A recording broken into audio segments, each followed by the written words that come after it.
Quatrième partie de Sartez-moi de là, toujours avec mon invité d'honneur, Stéphanie Barrios, auteure de Autour de la Chartre, un territoire entre Loire et Coteau. On en parle ce soir, cet ouvrage de synthèse sur le patrimoine de 9 communes de l'ancien canton de la Chartre-sur-le-Loir. Mais quelques mots sur vous pour démarrer. Vous avez suivi une formation d'historien de l'art et de l'architecture. Et c'est en 2009 où vous êtes recruté pour faire l'inventaire du patrimoine, d'abord du côté de la forêt de Bercé et puis ensuite en vallée du Loir.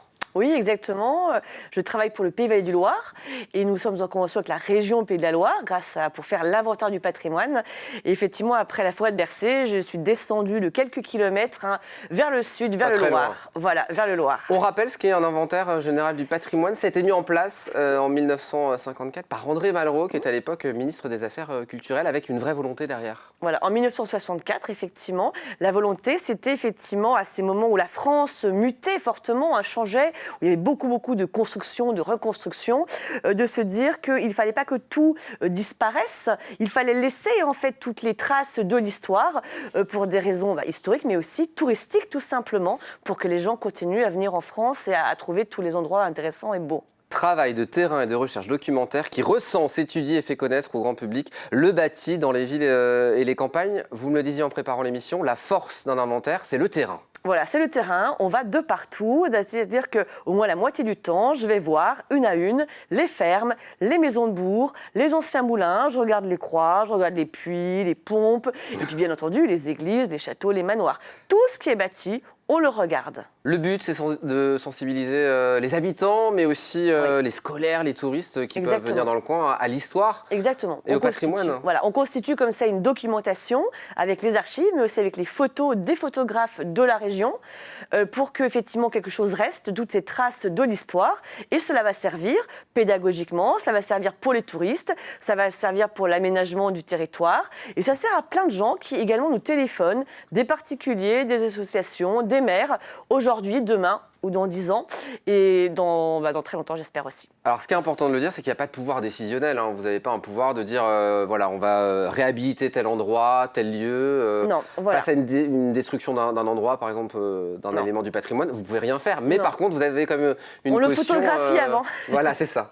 C'est intéressant, le photographie avant. La force de l'inventaire du patrimoine, c'est qu'effectivement, nous ne sommes pas les monuments historiques, donc nous n'avons aucun pouvoir juridique ou quoi que ce soit des décisions.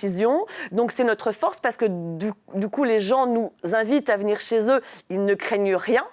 Et notre faiblesse, c'est qu'effectivement, nous n'avons aucun pouvoir. Donc après, s'ils veulent détruire ce qu'ils veulent, même si nous, on jugerait que c'est vraiment très dommage, voilà, on ne fera rien. On aura pris des notes et surtout des photos qui vont effectivement rester et constituer une sorte d'histoire effectivement du bâti. Alors justement, parlons de cet ouvrage Autour de la Chartre, un territoire entre Loire et Coteau. Première partie, vous nous présentez le territoire, les caractéristiques morphologiques, géographiques, historiques, artistiques.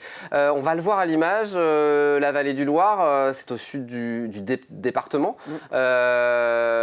Parfois, on fait la confusion entre vallée du Loir et vallée de la Loire. Est-ce que c'est une problématique pour ce territoire ? Alors, oui, ça serait... En fait, si vous voulez, parfois on dit que c'est... Alors, les deux. Les deux, parce qu'en fait, la vallée du Loir, c'est effectivement le côté vraiment sud. Donc, et on est, de fait, à 50 km de la Loire. On est très proche, effectivement, au niveau architectural, archéologique et géologique. Avec le tuffeau, l'ardoise, on est très proche de la Touraine, de l'Indre-et-Loire, du Loir-et-Cher, du Maine-et-Loire. Effectivement, mais on est un petit peu en réduction, disons, de ces territoires. On a, disons, des architectures similaires, mais toujours un peu plus petites, un peu plus modestes, mais toujours très charmantes. Voilà. Et puis il y a un véritable intérêt pour ce territoire. Il y a beaucoup de Parisiens qui viennent depuis toujours. Voilà, il y a un lien avec l'automobile, il y a des lieux insolites.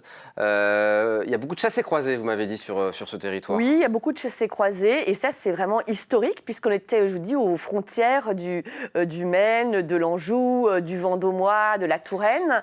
Et aujourd'hui, donc, on a, outre les Parisiens, on a beaucoup de touristes anglais, hollandais, allemands, et d'ailleurs des Anglais, des Launay qui s'installent en fait ou qui reviennent vraiment régulièrement en Vallée du Loir. On a les gens de la Vallée du Loir qui vont souvent faire leurs courses tout simplement à Tours plutôt qu'au Mans, puisqu'on est vraiment entre les deux.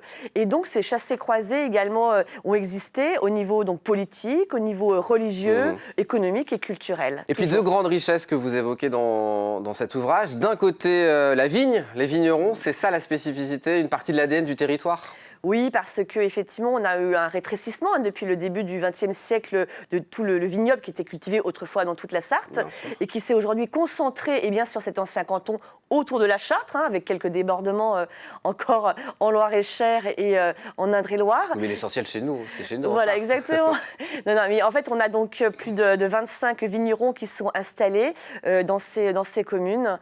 Et voilà, et donc ça fait également, ça contribue à la vie et au bien-être, au plaisir de ce territoire. L'autre deuxième force, deuxième richesse, c'est évidemment l'importance du Loir et ses affluents et tout ce qui s'est construit autour. Oui, exactement. Le Loir, donc c'était une voie de circulation. Donc on a eu effectivement des forteresses, des châteaux, des manoirs qui surveillaient le Loir et qui ont été reconstruits après la guerre de 100 ans. Le Loir, c'est bien entendu les moulins et des moulins à eau, principalement à blé, mais aussi parfois à Thaon, à Foulon, qui effectivement tournaient modestement sur le Loir, mais aussi sur la moindre des rivières, même presque sur des ruisseaux. Alors aujourd'hui, on a en général beaucoup de bâtiments.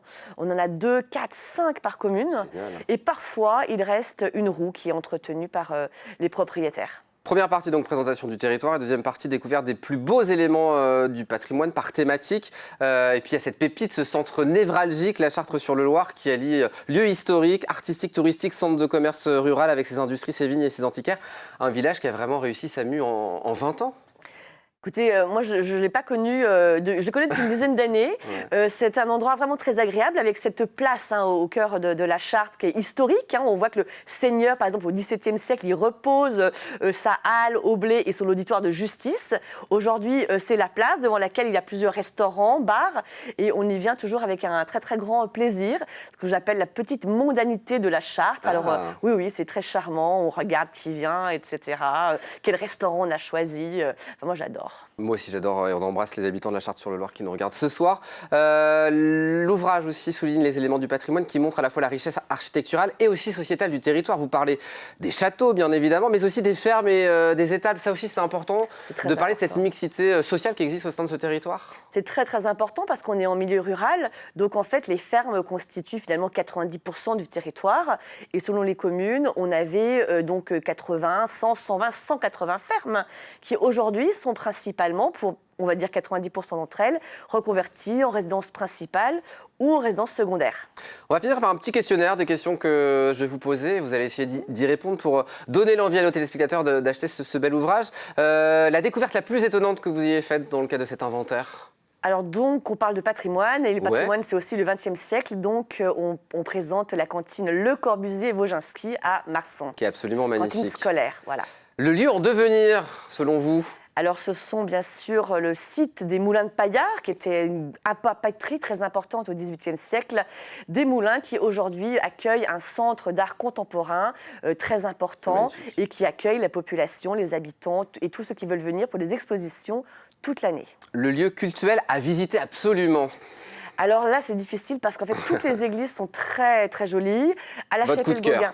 Alors, par exemple, à la Chapelle-Gauguin, on a une église romane qui a été agrandie par la famille de Ronsard, les mêmes Ronsard dont on parlait tout à l'heure, au XVIe siècle. Voilà, donc c'est une église absolument très, très belle. Avec à droite, vous avez en fait la petite chapelle en fait seigneuriale de la famille de Ronsard. Et puis, vous avez vu que l'agrandissement comme ça de la nef et du clocher, eh bien, c'est l'époque XVIe siècle, l'époque des Ronsards. L'activité physique à pratiquer en Vallée du Loir? Alors là, c'est le vélo. À Chahaigne. J'ai dit à Chahaigne parce que je voulais citer Chahaigne, qui est une ville qui a un village merveilleux. Mais en vérité, on peut faire du vélo de partout. Et par contre, à Chahaigne, il ne faut pas aller dans les hauteurs parce que là, par contre, c'est que des talus, ça monte, ça descend. Voilà. Mais sinon, le vélo partout en Vallée du Loir, c'est génial. La balade à ne pas rater. Alors, qu'est-ce que j'avais dit? La Chartre-sur-le-Loir. Oui, la Chartre. Évidemment, dans ces belles rues. Là, c'est tranquille. Et je vous ai posé la question, la visite à éviter. J'ai beaucoup aimé votre réponse, traverser le Loir à Rueil-sur-le-Loir et partir dans une autre région. Bah oui, parce que si vous traversez le Loir à Rueil, vous vous retrouvez en Loire-et-Cher et en région centre Val-de-Loire. Allez, un dernier mot. Il y a aussi donc des photographies signées Pierre-Marie Fourmy avec la participation de Bruno Rousseau et puis un cartographe. Pierre-Bernard Fourny. Pardon. Pierre-Bernard Fourny et aussi un cartographe. Ça aussi, c'est important pour un inventaire d'avoir une cartographie. Oui, parce que le cartographe, il est aussi sigiste, c'est-à-dire qu'il peut nous faire des relevés, des plans très très précis au centimètre près des églises, par exemple. Et on voit comme ça les différentes phases de construction. Et puis c'est quelqu'un qui nous fait des plans avec ce que l'on veut mettre sur le plan. Et là, on a des plans qui sont dédiés effectivement aux éléments patrimoniaux. C'est fabuleux, il faut l'acheter, il faut découvrir la Chartre-sur-le-Loir et ces 9 cantons de cet ancien canton, c'est ça, à travers cet ouvrage qui est... Ah oui, vous voulez qu'on l'ouvre, le bouquin? Je voulais qu'on montre le drone. Voilà, on va finir là-dessus. Et le drone que Pierre-Bernard Fourny a fait un soir de juillet sur la Chartre-sur-le-Loir qui permet de voir une bonne partie du village de la Chartre. Autour de la Chartre, un territoire entre Loire et Coteau, signé Stéphanie Barrios, qui était mon invitée d'honneur ce soir. Merci beaucoup d'avoir été sur le plateau. Merci beaucoup. À bientôt pour un nouvel inventaire. J'espère. Avec grand plaisir. C'est reparti en tout cas. La forêt de Bercé peut-être. J'espère aussi. À suivre, vous serez évidemment cordialement invité sur le plateau pour venir en parler. Très bonne soirée à vous et bonne soirée aussi à nos téléspectateurs. Dans un instant, la suite des programmes. Moi, je vous donne rendez-vous demain, 18h30 pour la quotidienne, ça s'appelle Au Quotidien. Et puis mardi prochain, 19h, même lieu, même heure, pour un nouveau numéro de Sartez-moi de là, l'émission qui nous rend fiers d'être Sartois. Sartois. Ça va vite, hein? Ah oui.